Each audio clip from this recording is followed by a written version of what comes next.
Welcome, ladies and gentlemen, to today's meeting. My name is Adeolu Akiyemi, and I'm the host today of what we call Success Ingredients. We're going to be having a number of people who will be sharing with us. And today, by God's grace, we have someone I'm proud to call my mentor. He's not as he's more soft-spoken than I am. I do a lot more talking than he does. But I've had the opportunity over the years to learn a lot from him, and I'm hoping that today we'll all share in that learning as well. Mr. Kunle Ogunwomoju is his name, and he's going to be sharing thoughts on how he's been involved in business, how he has built his business. He'll share some things from his life back in his career days, and how from very humble beginnings they've been able to build a business that is currently, having over 500 employees.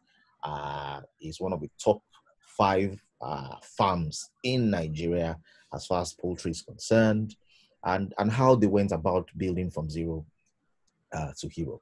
He's going to share with us his experience, his story, his principles, his lessons, his success ingredients.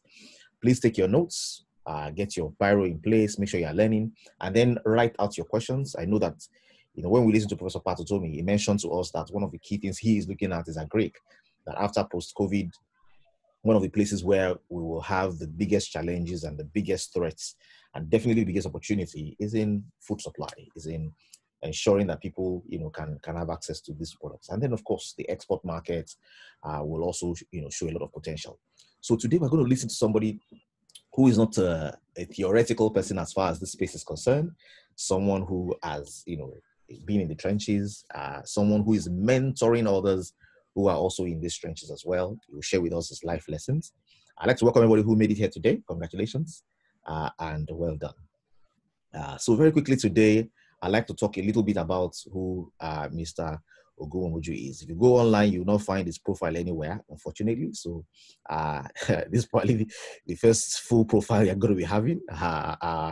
And that's courtesy of quickly putting it together. Mr. Adekunle Ogunwomoju is a poultry farmer. That's how he likes to be addressed. He doesn't like all those very fanciful business mogul entrepreneur XYZ. He's a poultry farmer. He's a technical director and co-founder of Farm Support. Mr. Adekunle Ogunwomoju is passionate about the poultry business. He has been in the industry for 32 years. He studied animal production in Unijos, did his master's immediately in agricultural biochemistry in the UI, and started his poultry career in 1988. That's 32 years ago now. I spent 11 years rising through the ranks and working in a number of companies, agri companies, to becoming a general manager for one of the biggest farms in Nigeria at that time, until he was suddenly plunged into unemployment. And from there, in a bid to feed his family, I like to stress this because he always says, it wasn't the big vision. In a bid to feed his family, he plunged into an entrepreneurial venture armed with technical capabilities, no savings, and a business partner with similar interest in the poultry business. Together, they've been able to build one of the top 5 biggest poultry businesses in Nigeria today.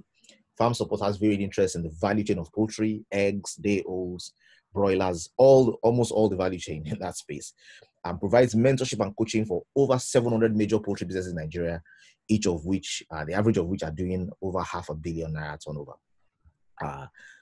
So Mr. Kunle Ogunwomoju is very simple and down to earth. It's as simple and down to earth as it gets. He probably won't be here today if not that I am pulling him and pulling the strings to say, look, you need to inspire us. You need to be a blessing to us. Darkness reigns when light refuses to shine. It's a very simple and down to earth person. You regularly find him in his office early, sometimes as early as before 7 a.m. is in the office. You'll find him in his shirts and his shorts. He's a quiet supporter of many causes. He doesn't make noise about the causes he's supporting. He's a leader in his local assembly. I think there was a grandmaster in the game of drafts, okay? That he will be one. He's very good with drafts. We play Scrabble and we play draft together. Scrabble, I can find my way to deal with him once in a while. Drafts, I have no chance. Absolutely no chance. And I'm not bad as well. So he's happily married to his wife, his lovely wife, Tayo Ogunwomoju. I call her, of course, she's my auntie. And they are blessed with 3 boys. So today, without much ado, I would like you to join me as I welcome up the podium to speak to us on this platform, Mr. Adekunle Ogunwomoju. You can type our welcomes in the welcome box as I give him voice. So, sir, the ball is your court, sir. Good morning, Dale. Good morning. Good morning, everyone. Morning, you're welcome. I can see you. Can you see me now? I can see you, yes. I'm seeing just your glass, so maybe you move us a bit so that we can see the Yeah, focus. only my head. I think that is enough now,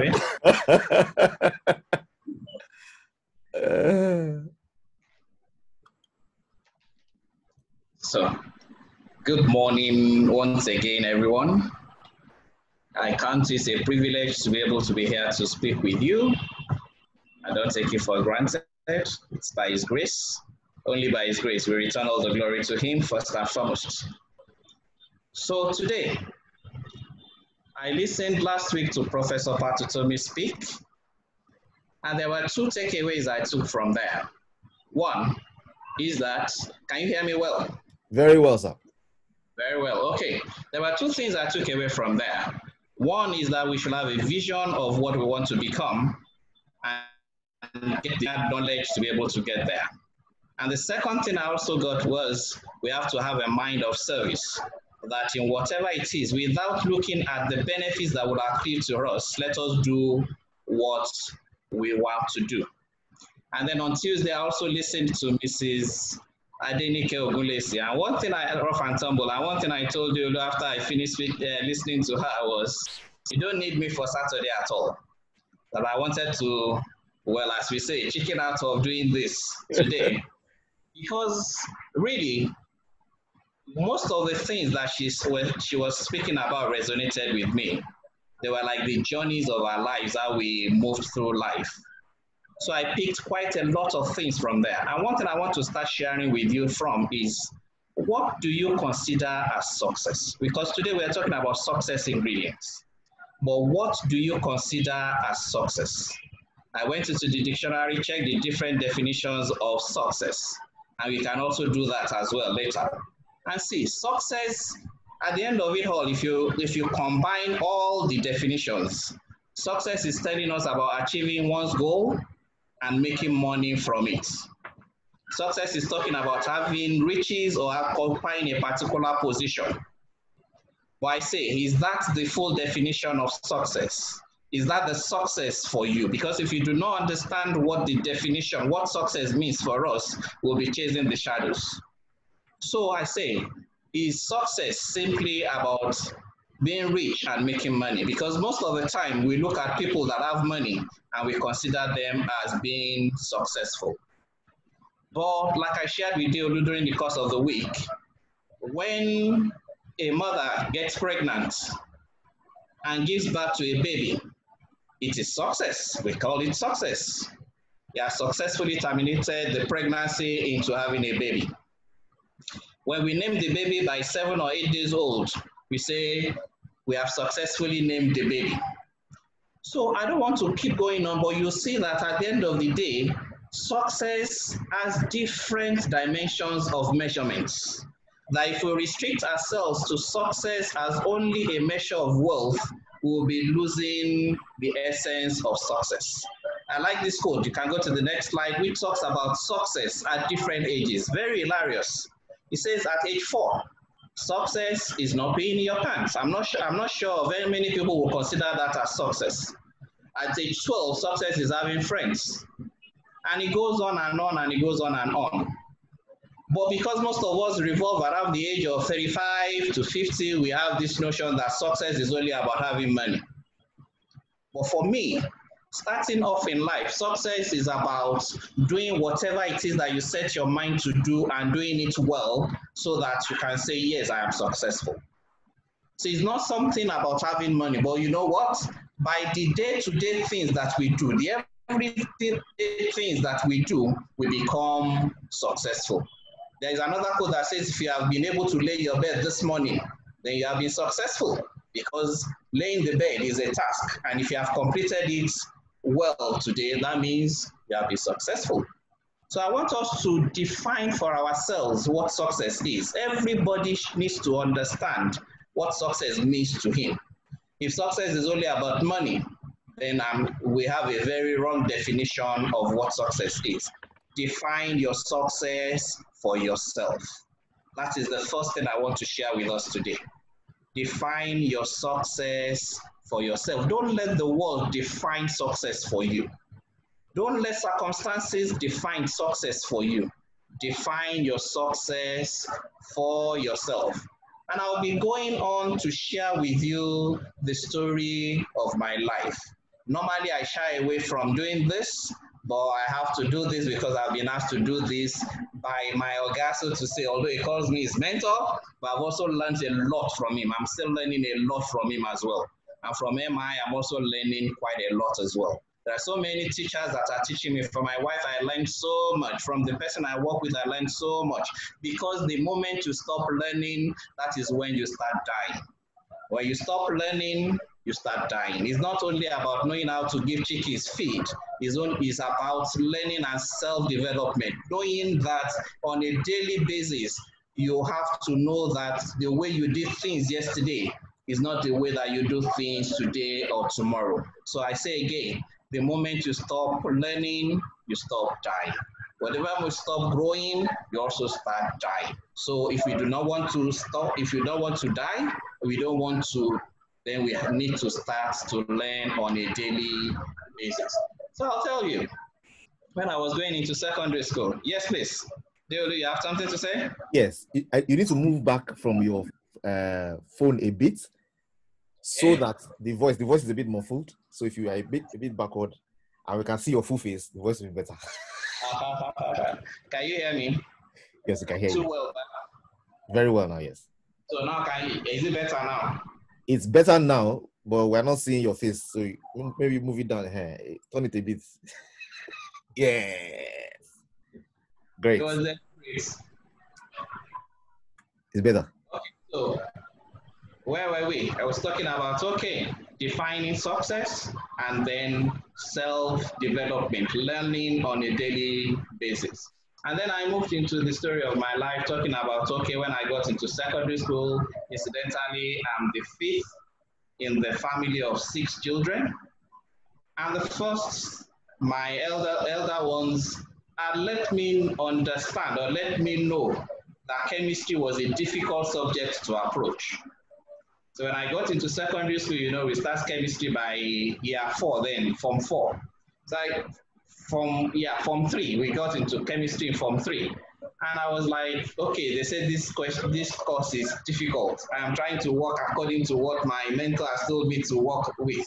So chemistry is a bit difficult. So I also went into the class with the notion that it was a difficult thing to accomplish.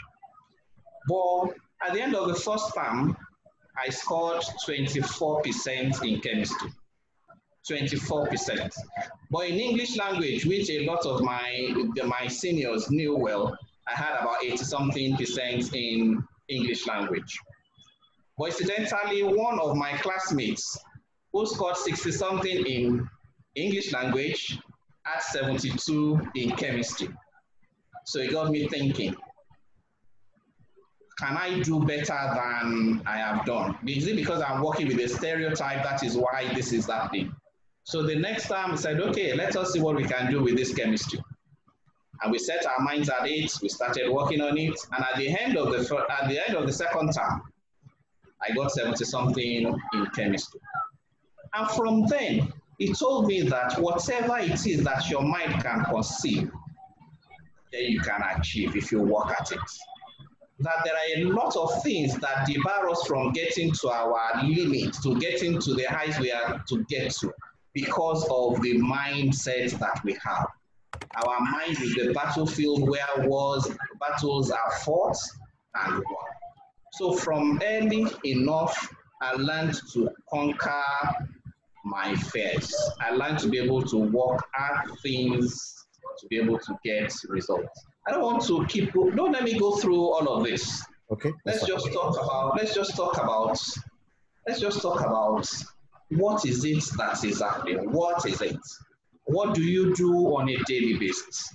If we talk about how we started business, for example, I got thrown into the unemployment market. I got thrown into the market after about 11 years of working, becoming the general manager. I had perks of office. But I left my last place of work with only my transport fare in my pocket. And with 2 children at home and a wife, it was something that was a difficult thing. But we knew that if we set our minds at achieving anything and we work at it, we will get it done. So I tell people, what do you think about? What are your thoughts? If you think you can or you think you can't, then you are right. It depends on how you approach it. You think you can or you think you can't. We always try to see that, yes, it is possible. We can get it done. Do we get it done all the time? No way. But do we try? Yes, we do. And do we get it done most of the time? I can tell you, yes, we do get it done most of the time. In this situation of the country, where everyone tells you that it is not possible, it is difficult, you cannot get it done, we have tried all our best and make sure that it is done. Can you still hear me? Loud and clear. Okay. So from having 2 employees, so 3 employees, maybe like a 500,000 turnover, by His grace today, we have more than 600 members of staff, and we do business in billions of naira. All because we know that with God, all things are possible, and then we put all our efforts to getting it done. Say, what's your thoughts? And then what do you do on a daily basis? Like Delu told you, I'm not much of speaking about things, but I can share experiences with you when the questions start coming. But one thing I want you to know is that you need to have a mind of solving problems on a daily basis. It's an unending cycle. Right now with the COVID-19, there are a lot of challenges that we're facing at work, but they are not going to be able to stop us from going ahead. The challenges are there, but they will not stop us from going ahead. As I speak to you today, we have on our farms more than 60,000 trays of eggs are sold with a value of close to 50 million naira, but we are still there.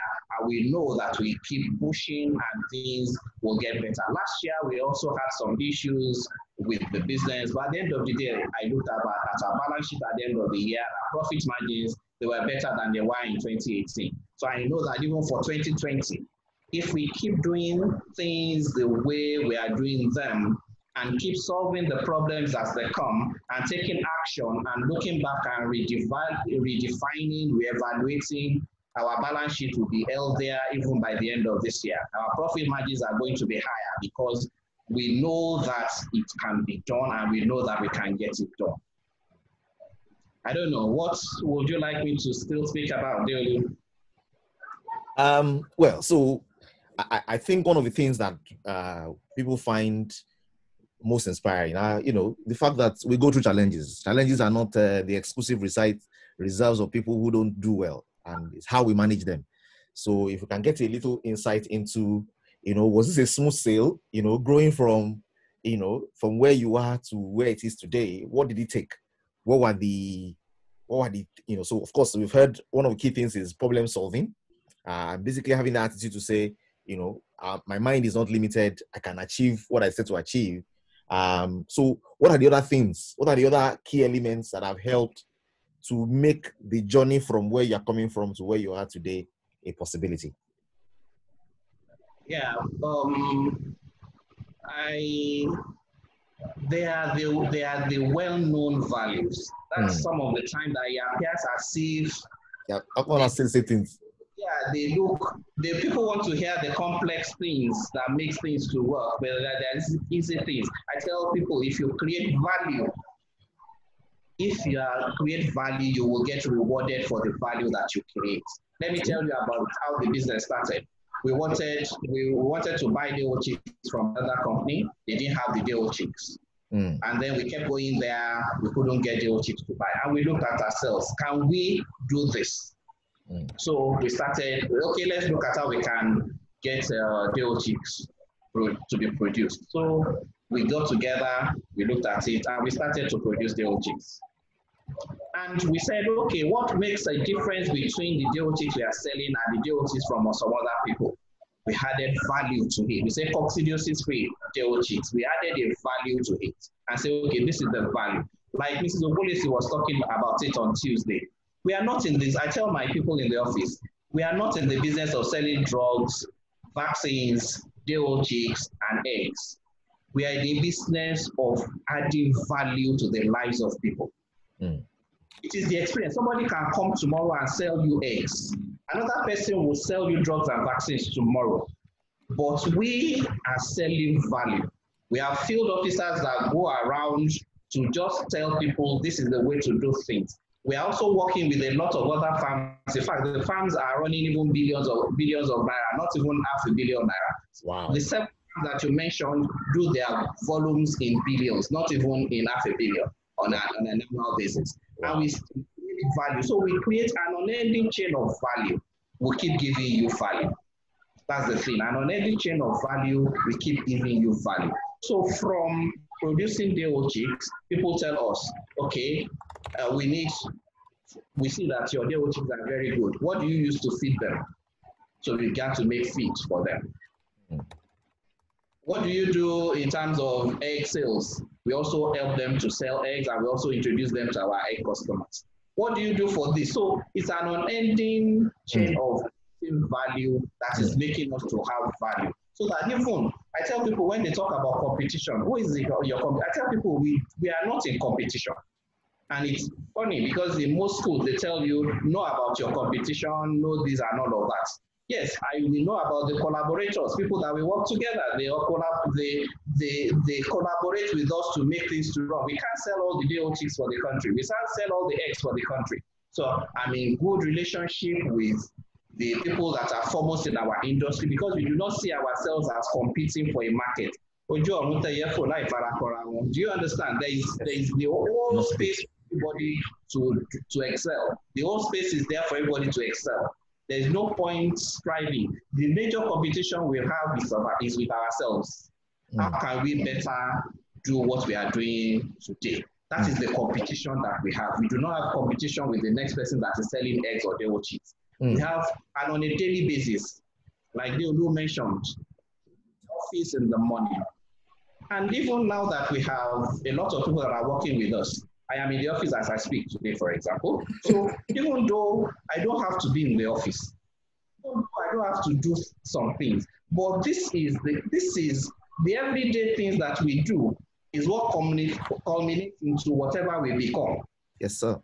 People are waiting for, okay, there is this big thing I have to do. There's this big thing I have to do. There's no big thing that we have to do.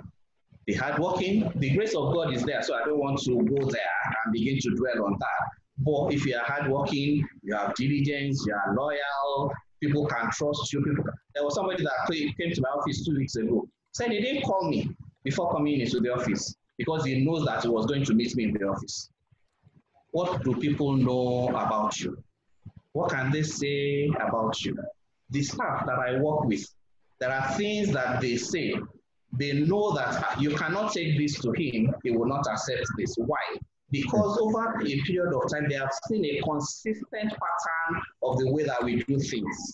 They have seen the consistent way that we approach things. So by doing the everyday things on a consistent basis, you get results. You create value. You become worthy. Yeah, that's the way I'll put it. Yeah. So there's something you always say as well. So I'd like you to maybe give a little bit of insight on that. Every time I speak with you, I can see that I can't get away with a proverb that demeans chicken. So when I say things like there's no death that doesn't befit a chicken, you take me up on it and you say, look, in this business there's passion. There's a love you have for this poultry business. You have done it for 32 years. You are in the office early. You are still doing it. Is there, what value does passion contribute? What I picked from Professor Patutum, one of the things I picked is that let us have a sense of service. That things that we will do without necessarily looking for the benefits or the gain that will come from it. I tell people, Poultry is my passion. Poultry is my hobby. Poultry is my business. There was a farm that I helped to start up. That farm now has assets worth more than 10 billion naira. Wow. And I did all the layouts for them. I recruited staff for them. And I did not charge them a single kobo for doing that. I was going to the farm to set up for them. I don't prescribe this for everybody. Some people, their business is consultants, that's what they earn from. So maybe they might not be able to follow my line. But you see, I did not charge anything for setting up that business. One day I was inside my house and a brand new 406, that was, I'm talking of 2007, 2008, a brand new 406 was driven into my compound. And it was the owner of that business that asked this driver to bring the Peugeot 406. So even though I did it with a mind of service, it's my passion, it's my life. This is what I do. This is what I enjoy doing. I still get rewarded for it. Even now, the same way, even in farm support, I am doing what I enjoy doing, and they are paying me handsomely for it. They are paying me handsomely for it. So if look at yourself, what do you spend your time on? What do you spend your money on? What do you spend your energy on? That is where your passion lies. A lot of people, we like this big grammar of, okay, we want to talk about this and that, but I've simplified it into what you do on a daily basis. What do you think about? What do you do? So that is, for me, what will make you to succeed. Okay. Yeah, all of things, all of this focus, perseverance, and all of that. But for me, the major thing first is, what do you think about? What are your thoughts? Because from there, our mind is the battlefield where battles are won and lost. So if you have a can-do, then on a daily basis, self-evaluate. I was telling you during the course of the week, there was one day while I was still in paid employment, we had an assignment in Port Harcourt. I left Oshobo with one of my assistants and we were going to Port Harcourt. When we got to Benin, my assistant tapped me and said, then they used to call me GM. I said, GM, we have not eaten today. I said, are you hungry? He said, yes. I said, you should have said, he says, from Indonesia, he's been hungry. But he couldn't say anything because I didn't ask the driver to stop for us to eat. So, now that you have mentioned it, let's stop and eat. That for me, we were going to Port Harcourt for an assignment. We are not yet in Port Harcourt. So why should we stop and eat when we have an assignment in front of us to do? Now, I do not consider myself worthy of that day's food unless I had done the assignment I wanted to do in Port Harcourt. And I was in paid employment. It was not that it was farm support, that maybe it's because it's farm support, that is why. And even in farm support, I'm still in employment in any case. Farm support is my employer. So I still give as much that I used to give even when I was working in other people's employment to what I do now. There is no distinction between how we used to work there. There are days that I will sleep on the farm in other people's farms, and I will still do that till today. Okay. There's something that you said that I'd like to bring you back to very quickly.